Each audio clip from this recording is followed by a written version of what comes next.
Founded in 1982, the Brattleboro Historical Society is held to its mission to collect and preserve historical artifacts, documents, photographs, and data of persons, places, and events significant to Brattleboro from its earliest days to the present, and to disseminate Brattleboro's history through research, exhibits, and interpretation of the collection for the education and enjoyment of the community.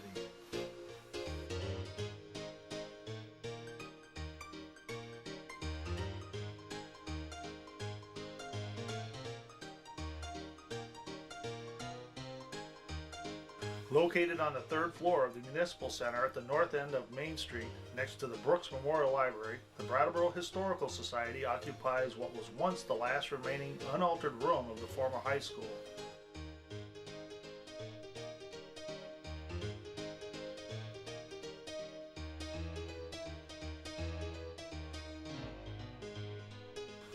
The room contains research and reference material and some local artifacts, administrative space, and is the center of the Society's activity.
I first became involved when the society was organized, as a matter of fact, back in 1982. But leading up to that, I had been involved with a group that did come together and did go through, set it up in a formal way. I date the beginning really of the Brattleboro Historical Society back when the book Before Our Time was published by four really outstanding and enthusiastic historians here in Brattleboro, namely Jeff Barry, Dick Wellman, Dick Mitchell, and can't say his name, Richard Michelman. I'm sorry. That, to my way of thinking, kicked off the thinking necessary to start an historical society here in Brattleboro. I kind of wondered why there hadn't been one prior to that, and my own thinking is that it was because the library, the old Brooks Memorial Library downtown on Main Street, had a history room that collected a lot of early documents, papers, books, things like that. It was really quite a fine collection, known as the Phelps collection originally, and that, if you will, sort of took the place of a historical society, perhaps in some people's minds. But in any event, come the 1980s, some of us felt that it was time that we did have a formal, organized history society here in Brattleboro, and we got together to do the paperwork and establish a corporation, a nonprofit corporation, to carry out that purpose. On August 22nd, 1982, a group of local historians and civic leaders interested in Brattleboro's past held an organizational meeting at the Brooks Memorial Library. Stephen Baker, Joan Bibby, John Carnahan, John Hooper, and George Lindsay were named trustees.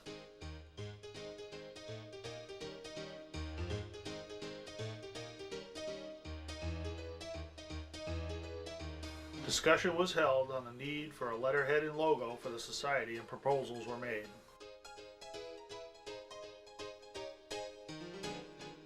In 1983, after completing its organizational meetings and receiving its charter, the society was now open for membership by any member of the public who wished to share their concern for Brattleboro's history. In announcing the opening of the membership, it was the trustees' intention to establish low annual fees in order for as many people as possible to take part in the society.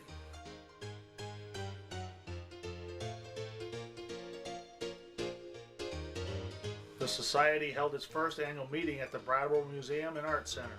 It was noted that the society had gained approval of the name of Samuel Eliot Apartments for the new low-income housing on Eliot Street, and plans were being made to obtain a plaque to commemorate one of Brattleboro's leading citizens and the person for whom Eliot Street was named. In 1984, the Wells Fountain was chosen by the Society as its logo from a design by Bill Schomer of Schomer Graphics in Newfane, Vermont.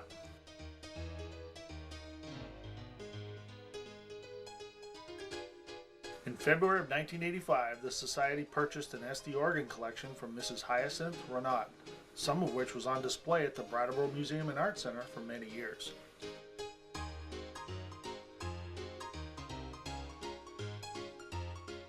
In 1987, the Brattleboro Select Board granted the Society the use of the third-floor room. The room had not been included in the earlier renovations, and a great deal of work had to be done before moving in.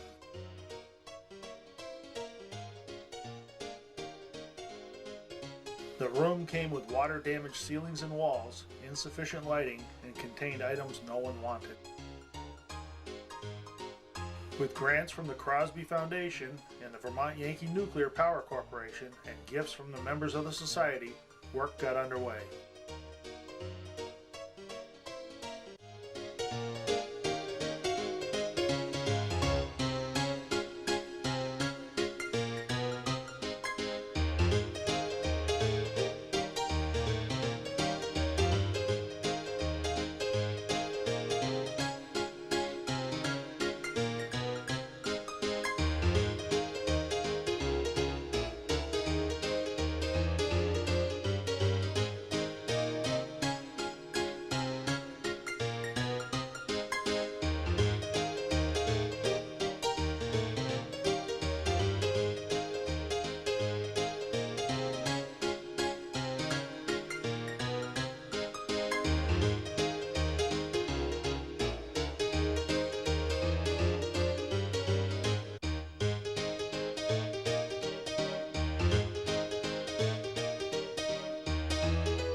An ongoing process of cataloging old books, papers, photographs, clothing, and artifacts for easy access and research was begun.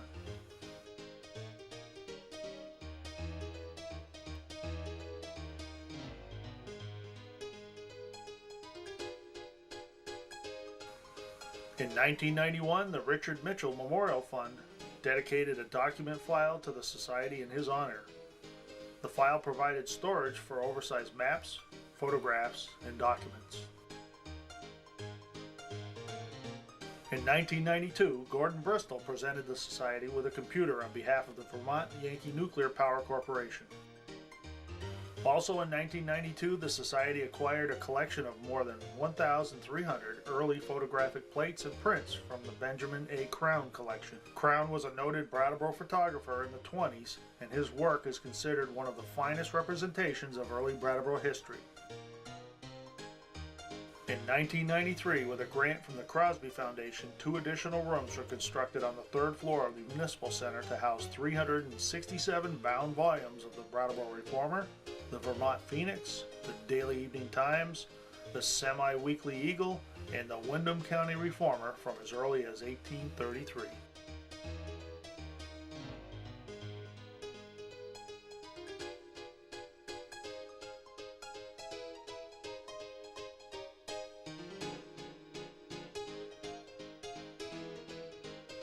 In addition to its Saturday morning hours, in 1993 the Society established regular hours on Thursday afternoons between 1 and 4 p.m.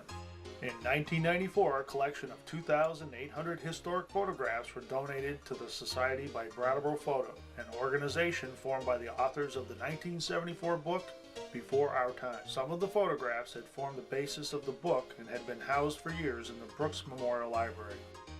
In 1998, the Historical Society published an index of 43 with interest booklets published by the Vermont National Bank between July 1922 and April 1932. Society trustee Joanne Nichols compiled the index, which the Society published and are available at a nominal fee. Also in 1998, the first large display case was installed on the 1st floor of the Municipal Building, which housed the Society's theme exhibits. Later, a second one was installed on the 3rd floor near the entrance to the Society's room. 24 Esty organs owned by the Society were moved in 1998 to one of the slate buildings on Esty Street, where they were first built. The organs had been stored in the 3rd floor attic of the Municipal Building and in private homes and would now be in one location. A telephone was installed in the Society's room in 1998, which allowed it to be more accessible to the public. Through the efforts of Jeff Berry, Jerry Gatz, and Wayne Carhart, in 1999 the Society embarked on a digital archiving program to preserve its collection of 7,000 images, which span more than 100 years of the town's history. At its annual meeting in November of 1999, Larry Cook, Brattleboro Realtor, presented the Jeremiah Beale House in West Brattleboro to the Society. The property provides space for meetings, displays, activities, and storage. It's open to the public on summer weekends through mid-October.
In July of 2000, through the combined efforts of the Brattleboro Fire Department and the Historical Society, a museum for the history of firefighting was located in a former Dunkin' Donut building on High Street.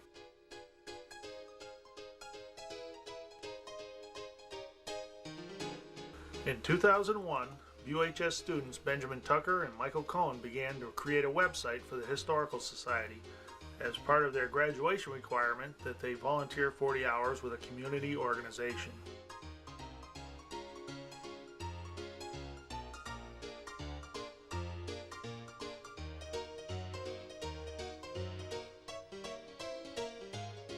To add to the Society's website, cast members joined Tim Johnson at WTSA to record Voices from the Grave. Visitors to the website can hear actors playing the role of people who had some connection to Brattleboro tell their story. In 2003, the Brattleboro Reformer donated 20 years of their photographic collection to the Society. The Reformer no longer had the capacity to store such a large volume of photos, and they were too vital to go to waste. In 2004, the Rutland Historical Society transferred 12 boxes of Brattleboro Municipal Court records to the Society.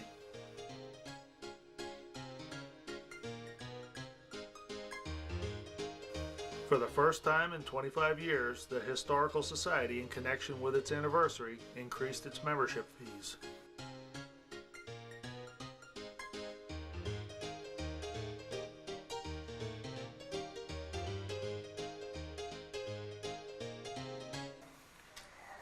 I was in the group that was the first group in the new membership of the Society in 1982, listed as a charter member in the list in 1983. I have an interest in Brattleboro history, probably because I was born in Brattleboro and have always lived in Brattleboro. And I just feel that Brattleboro history is something that needs to be preserved for the future. The best experience, I think, for me was when we did finally get the room at the Municipal Center, because prior to that, people didn't really know we were that much, there wasn't that much presence of the Society, even though it was organized. This, of course, occurred in 1987 into 1988. And another, of course, good experience was when we did acquire the Beale House out in West Brattleboro through the generosity of Larry Cook, which that building, of course, gave us space to display our artifacts, which we did not have room for down at the Municipal Center. I would like the Society to encourage involvement of more people, even though I realize it's difficult for people to find time, but people express an interest in Brattleboro history, and I wish some of those people would become involved in the Society, and we need to find ways to do that if possible. Children were coming to me that knew more about Africa than they did about Brattleboro, so I decided to do a unit on Brattleboro.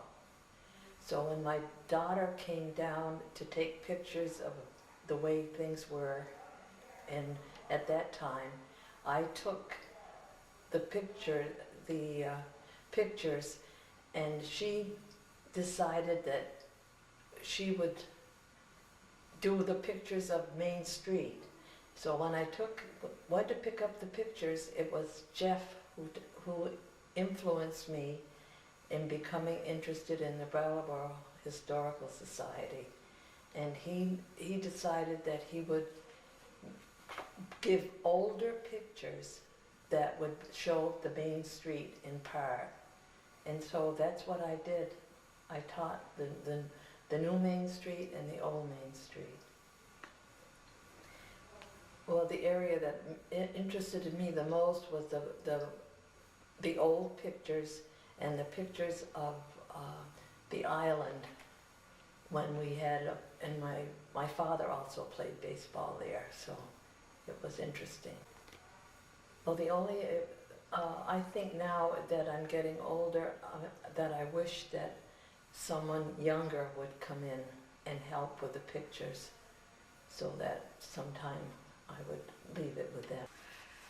I came back to Vermont in 1989, and I think that my first involvement with the Historical Society was probably 1990. I can't really remember why. I think someone, possibly one of the Berries, Peg or Jeff, encouraged me to come, and that was how I got started.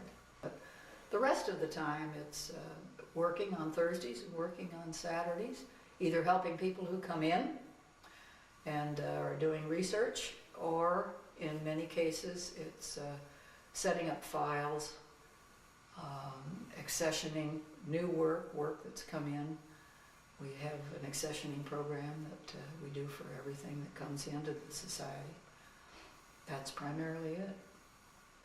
I wish that there would be more volunteers, many more volunteers. We have a lot of work and a lot of things that really need doing. That we could do more programming if we had more folks. And so volunteers are really vital to this organization and very difficult to get. I think there are less and less folks volunteering for all kinds of things.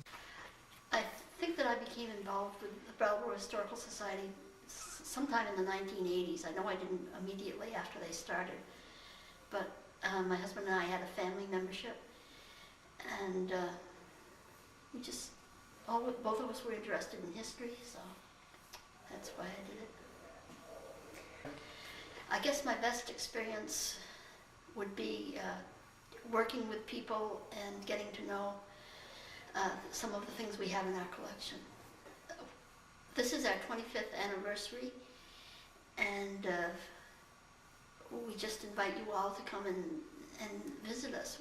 In addition to the space that we have in the municipal building up on the 3rd floor, we also have the Jeremiah Beale House in West Brattleboro, and that of course takes an awful lot of money, and we certainly can use help with maintaining and keeping that up. A lot has happened in those 25 years since 1982. We've had a great group of people working here. We've acquired a great many artifacts, documents, photographs. The photograph collection for the Brattleboro Historical Society is just outstanding and wonderfully organized. A lot of this is thanks to the work of Peg and Jeff Barry, but also the current people who work with it, Nancy Goldsmith being the principal person at the present time. So it's an overall thing that I would say has been the best experience. Being able to be here in the Municipal Center in this room has been a big help to the Historical Society, and there have been a lot of good experiences along the way. The town has been very good to the Brattleboro Historical Society over the years. This room is rent-free. The heat, the electricity are provided, and there is security, of course, in the building, and it's open virtually around the clock. And and of course, there is the elevator, which makes it accessible. So Esty certainly is a subject that's much on my mind, and in addition to working on Esty things here at the Brattleboro Historical Society, I've also been involved with organizing and carrying out the functions of the Esty Organ Museum, which was started in 2002. And so Esty's, to my way of thinking, is a wonderful story. It really is. I've often said, in my view, the most important thing that ever happened to Brattleboro. Esty was active for over a century, of course, so that covers a long period of time. But it was a really big operation, and it was a big thing in the national and even to some degree in the international scene with the manufacture of reed organs here. The largest reed organ manufacturer in the world, and these instruments are found in strange, out-of-the-way places in many different countries and different places. So that, I guess, is my favorite. But I always come up with other little things that interest me. Currently, we're doing a program on Henry David Thoreau, and that was just a 4-day visit here in Brattleboro, but it's a fascinating little sidelight or footnote to the Thoreau story and to the Brattleboro story. So it's hard to play favorites, but I do enjoy all of these things. I had a chance to take a look and to bring out some things that are special favorites of mine. These are drawings that were done by a man by the name of Charles Hinkle back in 1896 for the Esty Organ Company, and they're drawings of these very fancy, very beautiful carved cases that were being made by the Esty Company for the reed organs. And this is just one example. It's a beautiful front view showing the entire front picture and then showing the end. And just endless design ideas, such fantasy, such really just beautiful, beautiful. And they were very good at producing these. The Hinkles themselves were wood carvers. Company had other good wood carvers, and to me these are just a lot of fun and a good symbol of the creativity that was involved here in Brattleboro with the Esty Company. Here are a couple other items. This is actually a picture of Charles Hinkle and his family in a frame, a wooden frame, and goodness, can anyone ever imagine how all that could be carved by wood? But that's the perfect example of Hinkle's talent. He was an expert. And just a couple others. The collection is a collection of about 50 or 60 pieces, and these came to us in a strange way. I had a telephone call from a man down in New Jersey, said he had some drawings for the Esty organ, and would we be interested in having them? And I said, of course we would be, but I didn't have any way of going to New Jersey on the spur of the moment to look at them. He said, oh, not to worry, he would send them along for approval. And here they came through the mail for approval, and the asking price was $40. And I would say that individually these drawings would sell for a whole lot more than that. But the price, of course, is secondary. It's just a gem of a collection of drawings and of an insight into the Esty organ operation, and it clearly is one of my favorites. We wish we had more visitors. We wish people would find it interesting to come by and do a little research, perhaps on their family, on their house, on the town, some part of the town activity, perhaps where a member of their family had worked. This is something that we encourage, and we're open, as the tape probably already says, Thursday afternoons and Saturday mornings, Thursday from 1 to 4 and Saturday morning from 10 to 12. But we're also open at any time, really, by appointment. I'm more than glad to come by and show people specific things, and even just general things, and would welcome calls anytime for that purpose. So that and sort of trying just to keep up with the work that needs to be done here are my goals. In addition to the work done at the Society's History Room, the volunteers are also involved in numerous other projects. Staffing and maintaining Beal House.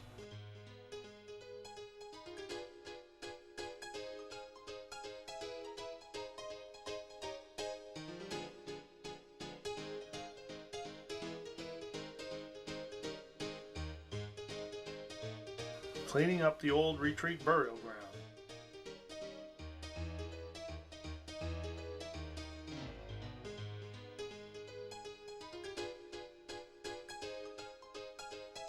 Creating exhibits for the large display case in the municipal building and in vacant store windows.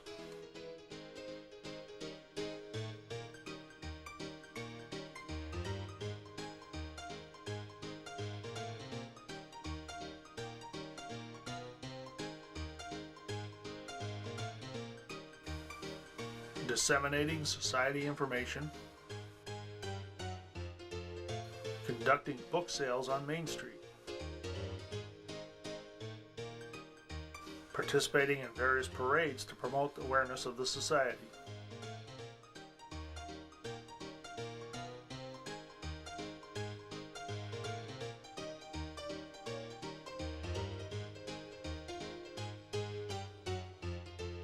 Hosting school groups at the History Room and the Beal House.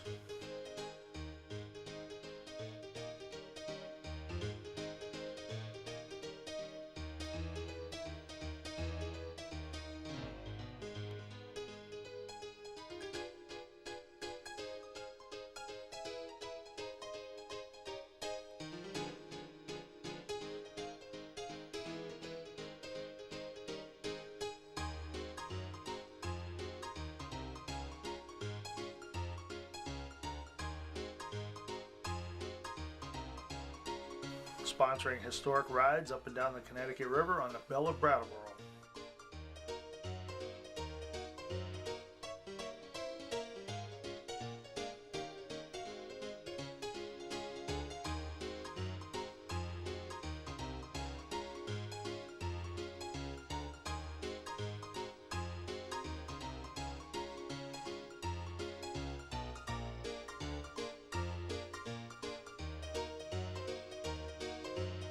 Presenting a framed picture of Samuel Eliot to the Samuel Eliot Apartment.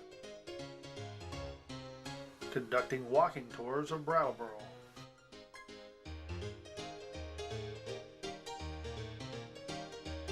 In addition, the Society sponsors or co-sponsors Brattleboro-related historical programs. Kipling's Family Feud, Madame Cherie,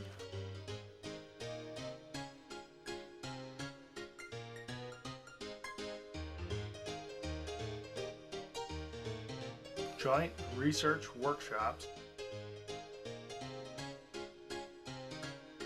Water Wheels and Engines slideshow,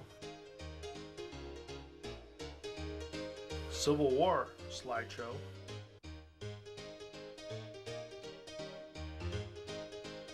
Brooks Memorial Library anniversary,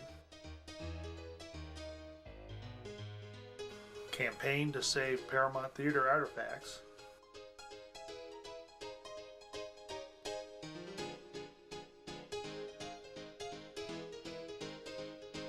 dinner to celebrate Kipling's moving to Dummerston, Canal Street School, Nalaka opening to the public,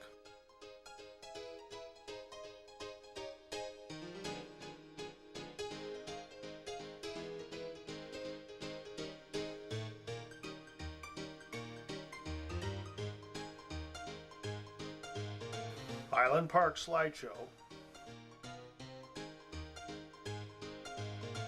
mustering in, mustering out, Civil War monument relocation, local photographer George Houghton exhibit, SD organ commemorative sign,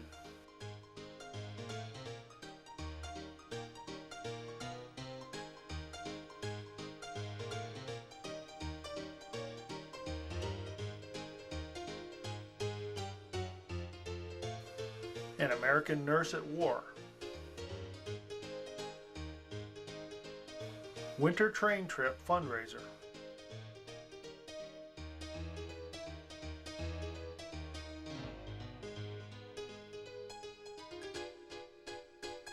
Brown Bag Cafe, author Babette Rosen Hughes,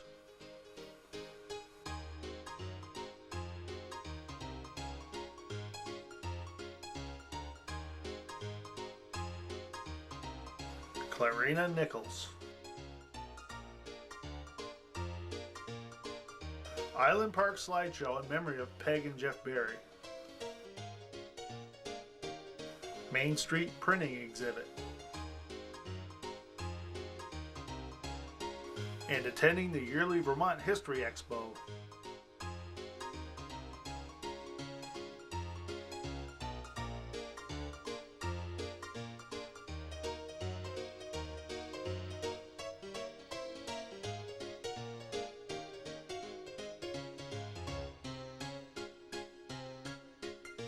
The Historical Society published several books.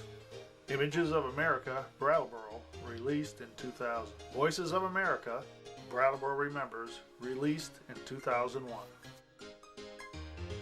It has mouse pads, note paper, and postcards with Brattleboro historical images available in the history room, along with the 2008 Old Brattleboro calendar.